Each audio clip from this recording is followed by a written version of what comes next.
नमः श्री महागणाधिपतये नमः श्री सरस्वत्यै नमः భక్తులారా సత్సంగంలో భాగంగా భాగవతం చెప్పుకున్నాం. ఇందులో 12 స్కందాలు ఉన్నాయి. 12 స్కందాల్లో 2 స్కందాలు పూర్తి చేశాం. 3వ స్కందంలో 63 భాగాలు చెప్పుకున్నాం. 3వ స్కందాన్ని ఇప్పటి వరకు 63 భాగాలుగా చెప్పుకున్నాం. 64వ భాగం ఈరోజు చెప్పుకుందాం. చెప్పుకునే ముందు వ్యాసుల వారిని ప్రార్థన చేసుకుందాం.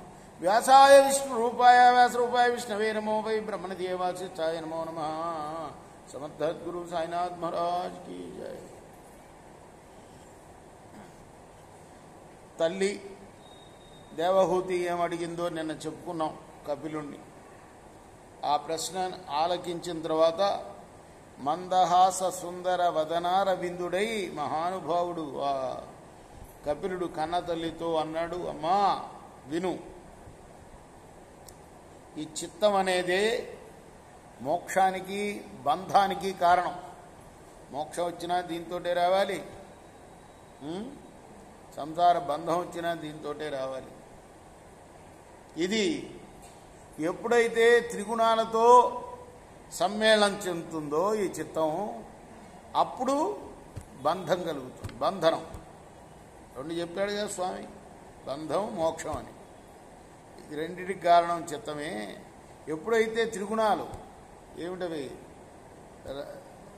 సత్వ రజ స్తమో గుణాలు ఉన్నాయే, వీటితోటి సమ్మేళనం జరిగినప్పుడు బంధానికి హేతు అవుతుంది.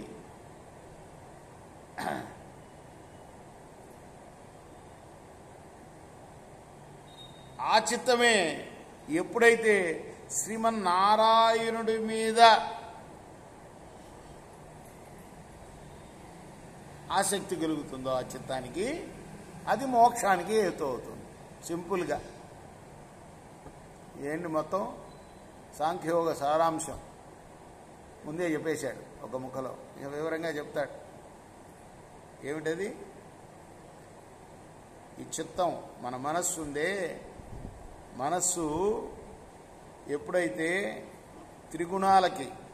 త్రిగుణాలతో సమ్మేళనం అవుతుందో, అది సత్వగుణం కానీ రజోగుణం కానీ తమో గుణం కానీ, అప్పుడు బంధం ఏర్పడుతుంది. ఎప్పుడైతే ఈ చిత్తం భగవంతుడిని తోటి సమ్మేళనం అవుతుందో, భగవంతుడి మీద ఈ చిత్తం మనం నిలుపుతామో, అప్పుడు అది మోక్షానికి కారణం అవుతుంది. అర్థమైందా? ఇక ఇది నేను, ఇది నాది అనే ఈ భావాలన్నీ కూడాను అహంకారం వల్ల మమకారం వల్ల కలుగుతాయి. అంతే కదా. ఇది నేను చేస్తున్నాను కదా, ఈ గుడి నేను కట్టించాను, ఈ ప్రాజెక్ట్ నేను కట్టేశాను కదా, ఈ ఇల్లు నేను కట్టాను, ఇదంతా ఏంటి? అహం, నేను. ఇంకొకటి మమకారం, వీడు నావాడు, వీడు పరాయివాడు, వీడు నావాడు అనేది మమకారం కదా, మమ, నాది. వీటి వల్ల ఏమవుతుంది?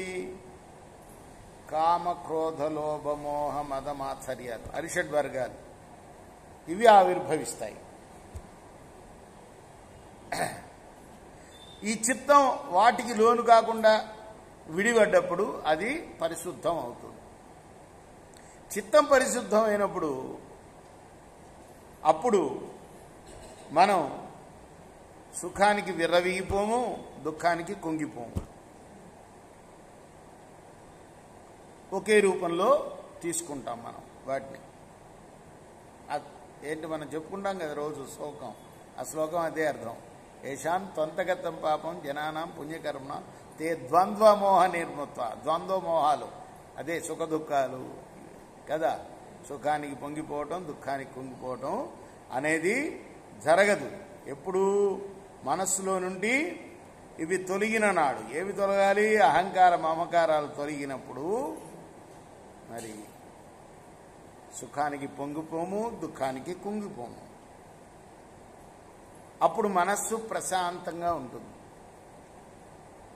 అప్పుడే మన లోపల ఉన్న పరమాత్మ మనకు కనపడతాడు. ఈ ఆత్మకి పరమాత్మ ఎప్పుడు కనపడతాడు? అలా ద్వంద్వమోహాలకు చిక్కనప్పుడే కనపడతాడు. రేపు మనం 65వ భాగం చెప్పుకుందాం. కృష్ణార్పణమస్తు. సాయి కృష్ణార్పణమస్తు. స్వస్తి ప్రజాభ్య పరిపాలయంతాం న్యాయన మార్గమిహిమీశ గోబ్రాహ్మణేభ్య సోమస్తు నిత్యం. లోకా సమస్తా సుఖినో భవంతు.